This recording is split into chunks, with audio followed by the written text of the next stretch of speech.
આજે આ પાઠ છે ને જો કે પહેલી વાત તો એ કે આજે 2025ની સાલનો પહેલો દિવસ છે અને એમાં તમે જો આ વર્ષ ચાલુ થયું ને એમાં રામદેવજી બાપાની બીજ પહેલો જ દિવસ છે. રામદેવજી બાપાથી શરૂઆત થાય છે એટલે ખરેખર બાપુ એક પ્રેમથી જોરદાર એક રામ બાપાની જય બોલો. બોલ શ્રી રામદેવજી મહારાજ કી. કારણ કે આપણે કઈ ભાગ્યશાળી છે જાણે ભાગ્યશાળી તો છે જ બધા, પણ એક રામદેવજી મહારાજના આપણે એક ઉપાસક છે અને રામદેવજી બાપાના બીજના દિવસથી જ વર્ષ ચાલુ થયું એટલે એક આનંદની વાત કહેવાય. ઈ બીજનો એક ઉત્સવ છે અને રામદેવજી બાપાનો પાઠ છે અને વાયક ઝીલું છે સતી તોરલ ને જાડેજા અને સમય થયો અને જેથી જવાનું થયું ને તેથી કચ્છનો બારવટીયો જેસલ જાડેજો બાપુ સતી તોરલ ને થોડાક અંધારામાં રાખ્યા છે. અંધારામાં એટલા માટે રાખ્યા હતા કારણ કે જેસલ ને ખબર પડી છે કે મારો સમય થઈ ગયો જવાનો અને તોરલ ને જો સાચી વાત કરીશ તો તોરલ જાશે નહીં અને આપણે વાયકમાં ભંગ થશું, વચન ચૂકી જશું. એટલે જાડેજો સાચું ન બોલ્યા. જાડેજા એ સતી તોરલને કીધું કે વાયક ઝીલું છે અને તમે જાઓ, મારી તબિયત બરોબર નથી, હું નથી આવતો. અને સતી તોરલ વાયકમાં જાય છે. એ વાયકમાં ગયા ને ભાઈ પછી બાપુ જાડેજો જે રોયો છે ભજન તો બાપુ મારી કોરથી તમારે રોવું ન હોય ને મારી કોરથી રોવ આવે તમારો આત્મો જાગી જાય. ભજન કોઈ નાની એવી વાત જ નથી. ભજનમાં તમે ઉતરી જાઓ ને તો બંગાવું ન આવે ને ચાની જરૂર ન પડે ને મારો નાથ પૂરજ નારાયણ ઉગે ભજનમાં જો બેઠા હોય તો. ભજન છે જુદી બાબત છે. ઈ જાડેજો બાપુ સતી તોરલને રોતો રોતો સમજાવે છે. આહુડા પાડે નથી રોયો આપણી ઘોડે. આપણે તો વાતમાં કાંઈ ન હોય ધારું કરવા માંડી જાય. આપણે તો ગાડી માં દુઃખના વાદળ તૂટી ગયા, કાંઈ હોય નહીં. આખા મારા દીકરા આખા મલકને હેરાન કરે. આહુડા પાડવાની વાત નથી, આહુડા પીવાની વાત. એટલે સતી તોરલ વાયકમાં વ્યા ગયા અને જાડેજો રોવે છે અને રોતો રોતો કહે છે રોઈ રોઈ કે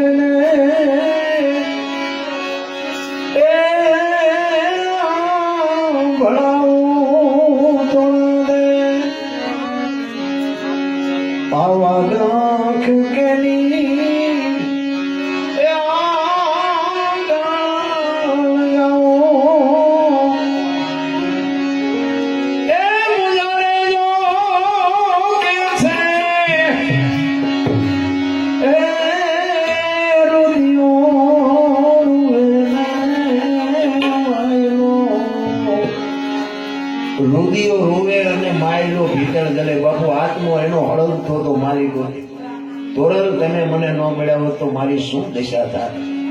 અરે શું જાડેજાને બાપુ આપણે વાત કરીએ બરોબર. એટલા પાપી તો આપણે સહી નહીં. એ દુનિયામાં બાપુ આજે પૂજાય છે ગમે એટલા વર્ષ થયા પણ કેવું ભજન કર્યું હોય છે, કેવો સતી તોરલનો એનો સથવારો મળ્યો છે. એટલે કે છે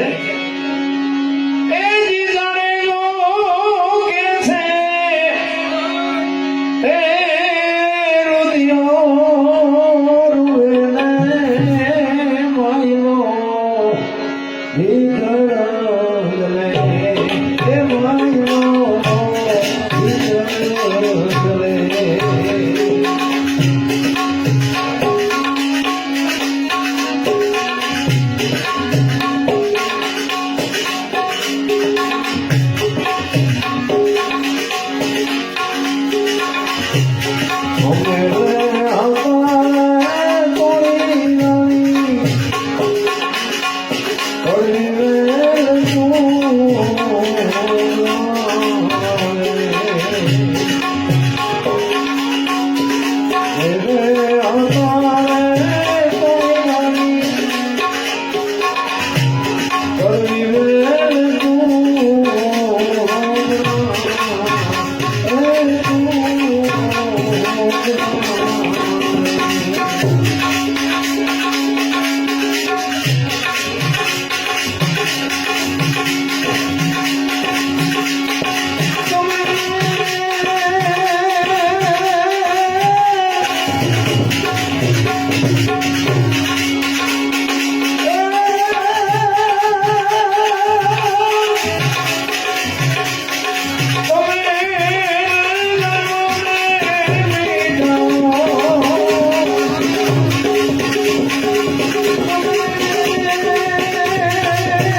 પાટમાં ગદગંગા બેઠી છે. ગદગંગા એટલે તમે તો બધા સમજો છો, એટલે બીજું શું વાત કરી છે. સરતોરણ રૂપાદે માલદે કતીબ સાહેબ ઉરમભાઈ ઘણા બધા ગતના ગોઠી હતા. આખી ગત બેઠી છે. 12 બીજના ધણીનો પાઠ છે. દાદા ઉગમસિંહ ગુરુ ગાદી ઉપર બેઠા છે. બાપુ પાઠની પરંપરાને શું આપણે મને એમ થાય કે આપણે આ દર મહિને આ પાઠ થતો હોય ને પાઠની કઈ ખબર જ નથી પડતી. કોઈ ઉતરવા મતતું જ નથી. મળદા બેઠા કર્યા છે આ પાઠ થી. બાપુ મળદા બેઠા થયા છે એવું ઇતિહાસ આપણો સાક્ષી પડે છે. પાઠની પરંપરા તો બાપુ ધરતી એમ કે છે, મહાપુરુષો એવું કે છે કે કાંઈ નહોતું તેથી પાઠ હતો. લ્યો ક્યાં વાત કરી. ઘણા એમ કે તો ક્યાં મૂક્યો છે, ધરતી નથી આકાશ નતો તો પાઠ રાખ્યો તો ક્યાં, તો શું જવાબ દેવો. અલૌકિક વસ્તુ છે. મારો કહેવાનો મિનિંગ એ છે કે આ વાત છે ને કઈક અલગ છે. ઈ 12 બીજના ધણીના પાઠમાં દાદા ઉગમસિંહ ગુરુ ગાદી ઉપર બેઠા છે. ગદગંગા બેઠી છે અને આવી રીતે હરિભજન થાય છે, સંતવાણી હાલે છે. અડધી રાતનો ગજર ભાંગ્યો અને જોત ઝાંખી પડે એવું બાપુ સતી તોરણ દાદા ઉગમસિંહને કહે છે કે બાપુ કે જોત ઝાંખી હોય એવું નથી લાગતું. ત્યારે ગુરુ ઉગમસિંહ દાદા કહે છે કે બેટા હા,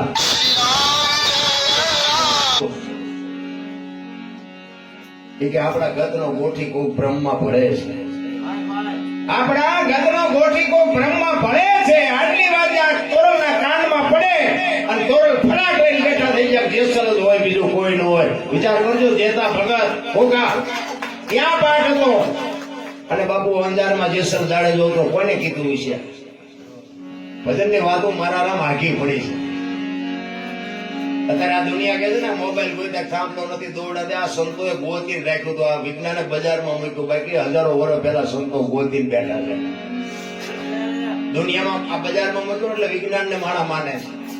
હું તમને એક જ વાત કરું કે સમુદ્રની માલિકો શીપ નામની માછલી હોય ને એ તળીએ બેઠી હોય અને સ્વાત નામનું નક્ષત્ર હોય અને નક્ષત્ર વર્ષે અને સ્વાત નામની માછલી પાણીની સપાટી ઉપર આવે અને મોઢું ફાડે અને એના મોઢામાં જે ટીપું પડે વરસાદનું એના હાથા મોતી થાય. આ હંસનો ખોરાક. તો વિચાર કરજો કે સ્વાદ નખેતર વરસતું હોય, શીપ નામની માછલી તળિયે બેઠી હોય, ઈ 10 ફૂટ 20 ફૂટ પાણી હોય તો એ તળિયે કહેતું હશે કોણ ઈ માછલીને બહાર વરસાદ વરે છે. આ સંતોનું ગોતેલું હતું. આપણે બજારમાં મૂક્યું એટલે આપણે ઠેકડા મારી. ગોતવા વાળા તો કોઈ બીજા હતા પણ આ પાંથીએ નાખીએ મેળ નથી પડેલા. આપણે સમજાય અને દુનિયાને એમ કહેવાય કે અમે ડપોળજી તમે ડાયા છો. કોઈ સેવા દીધા જેવું નથી. અને બાપુ અસર થઈ જાય ને તો 92 લાખ માળવાનો ભરતરી અને ગોળ બંગાળનો રાજા ગોપીચંદ સાધુ બની ગયા એમ વાગી જવું જોઈએ. વાગે ને જવાથી બધી વાત નકામી છે. અને આ દુનિયા છે બાપુ હાથીની અંબાડીએ લડાવે ને ક્યારે ઘટાડે બેહારે કોઈ ભરોસો નથી. એ ગોપીચંદ ને ભરતરી બે નીકળ્યા પછી મહાણિયામાં ઉતાતા બે પાણાના બોશિકા કરી 2000 બેનો નીકળી. એક બેને બીજી બેન ને પૂછ્યું કે ઓલા ગોપીચંદ ને ભરતરી કે આ ઓલી બીજી બેન કે હા કે છે ને અમને બધું છૂટી ગયું પાણાના બોશિકાની જરૂર તો પડે છે. ભરતરી કે 92 લાખ માળવો મૂક્યો એટલે ગોપીચંદ ને મૂકને આ પાણા છે નથી ગમતું આમને. આ ઈ દુનિયા છે. મારા રામ સાંભળા પડાવી દે. ભક્તિનો માર્ગ છે ને બાપુ અઘરી બાબત છે. એટલા માટે મહાપુરુષે 2 વાણી કરી. એક વાણી સંત છે ને એક વાણી એવી કહે છે કે ભક્તિનો માર્ગ ફૂલ કેરી પાંખડી છે અને નો સમજાય ને તો ભક્તિનો માર્ગ કાંટેની વાડ છે. કેટલાય બાપુ ધરતે લગાડી દે. હમણાં થોડા દી પહેલા મારા પ્રોગ્રામ હતો સીતાપુરની બાજુમાં. મેં ભજન ગાયું. નહોતા મેરુ નહોતી મેદની નહોતા ધરતી કે આકાશ ને ભજન ગાયું. આ સતી તોરલ જેસલનું છે. જયારે તોરલ મુર્શિદ થઈ ગયા હતા અને પીરજી પુકારે મુજા ભાવરા સતી તમારા ધર્મને સંભાળો, પોતાના પુન સિવાય પારને ગુરુ સિવાય મુક્તિ ને. એમાં આ બધી કડીઓ આવે. મેરુ નહોતા મેદની નહોતી, સૂર્ય નહોતો, ચંદ્ર નહોતો, ધરતી નહોતો, આકાશ નહોતો, તેથી ધણી હતો મારો આપો હાથ. એટલે એ રાઉન્ડ પૂરો થયો. એમાં આ સત્ય હકીકત ની વાત કરું. આ 5 થી 7 દિવસની વાત તમને કહું. એક બાબા આવ્યા 80 વર્ષની ઉંમર.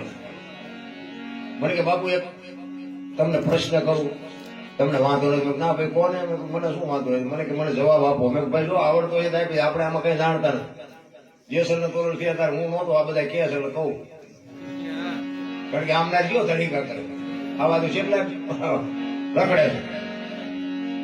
એટલે એ કે મને કે તમે આ વાણી કીધી ને કે મેરુ નહોતા, મેદની નહોતી, ધરતી નહોતી, આકાશ નહોતો, તો આ તો કેટલા વર્ષની વાત થઈ. જેસલ દાડે તો કે 400 થી 450 વર્ષ થયા. મેં કીધું તમે સમજ્યા જ નથી. મેં કહ્યું મેં કીધું વાણી જ નથી સમજ્યા. મને કે કેમ? તમે કીધું નહીં કે જેસલ? મેં કીધું જેસલ તોરલ ની વાણી છે વાત પાકી છે પણ જેસલે તોરલ ને કીધું છે કે તોરલ આ ધરતી નહોતી, આકાશ નહોતો, સૂર્ય નહોતો, ચંદ્ર નહોતો, તેથી મારો નાથ હતો અને આજ આનું પ્રમાણ નહીં આપો તો દુનિયા કાલ ભજન ને માનશે નહીં. તોરલ ને જાડે જાય કીધું છે. તમે સમજણના ઘરમાં નથી ને અમારું શું લોહી પીવો. ગાવું નથી, ગાવા દેવું નથી, બોલવું નથી, બોલવા દેવા નથી. આ 4 દિવસની વાત. આપણે એમ થાય ગવાદ આપણને આ બધા સાંભળે છે પણ હજી તો હળશું ચેટલી છે. અરે મગજમાં નો બે તો કઈ નહીં, કમસે કમ લડવાનું તો બંધ કરો. એક જગ્યાએ મેં ભજનમાં કીધું કે વાત કરેલી પણ તોય કહી દઉં. ભજન ગાયું હતું પછી મેં કીધું જેઠીરામ બાપુ ગત ગંગાના દાસ જેઠીરામ બાપુ અમારા ગુરુ મહારાજ ગાતા હતા. એટલે મેં કીધું સાચું જ હોય ને. અને આમાં જેઠીરામ કે આપણે જ્યાં કોઈ હતા ત્યારે આપણે ભાયા એક આ સપના આધારે આ બધું હાલ્યું જાય. તો જેઠીરામ બાપુ નું નામ સાંભળ્યું. એક બાપા આવ્યા એ કે બાપુ તમને ખોટું ન લાગે કહું? મેં કોને? મને કે આ ભજન જેઠીરામે નથી ગાયું. તો એ કે દાસી જીવણે ગાયું. દાસી જીવણે નથી ગાયું, જેઠીરામે નથી ગાયું, ભાઈડે ગાયું. મને કે આ જેઠી દાસી જીવણે બનાવ્યું તમે સમજણના ઘરમાં તું નથી બનાવ્યું એમ બોલ ને તું કે ગાયું તો ગાયું છે બે.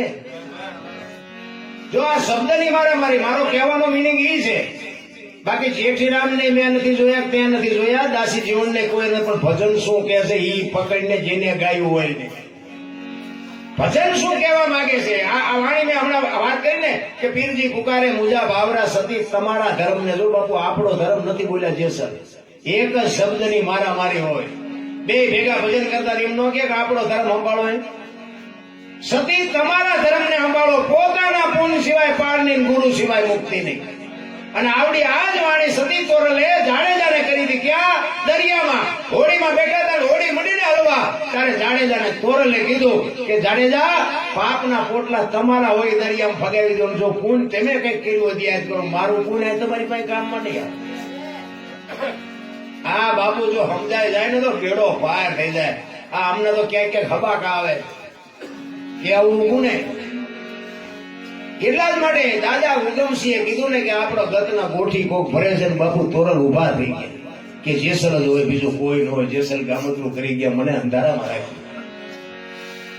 તોરલ બાપુ ઈ જ વખતે ચોથાના સુર રડી પડે અને જેસલ ને કે છે જેસલ તમે મને અધોજ્ય રાખી, તમારે મારે સેટું પડી ગયું. ગુરુ ઉગમસિંહ ને કહે છે બાપુ હવે હું એક ઘડી ના રોકાઈ ના હતું. અને પછી દાદા ઉગમસિંહ કહે છે કે જો ખરેખર જેસલ જ વીઆઈ ગયા હોય તો અમારે બધાને ધૂપે આવવું પડે. અને આખી ગત બાપુ નીકળી, રસ્તો હુજતો નથી. જો ભજન બાપુ એમ નામ થાય જ નહીં, ક્યાં રસ્તો હુજતો નથી ને બાપુ. અહીંયા સતી તોરણ બાપુ વાણી કરે છે. પાધરની નિહારી પૂછો મારી રે સતવાઈ પાધરની રે પાનહારી પૂછો મારી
સતી તોરણ રોતા રોતા દીપકીને કહે છે દીપકી મારા બાપ જેટલી બને એટલી ઉતાવળ રાખજો, મારે જેસલને છેટું પડી જાય. અને બાપુ સોના આવશે રડતા રડતા કહે છે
પધારો બાપા, બધા પધારો.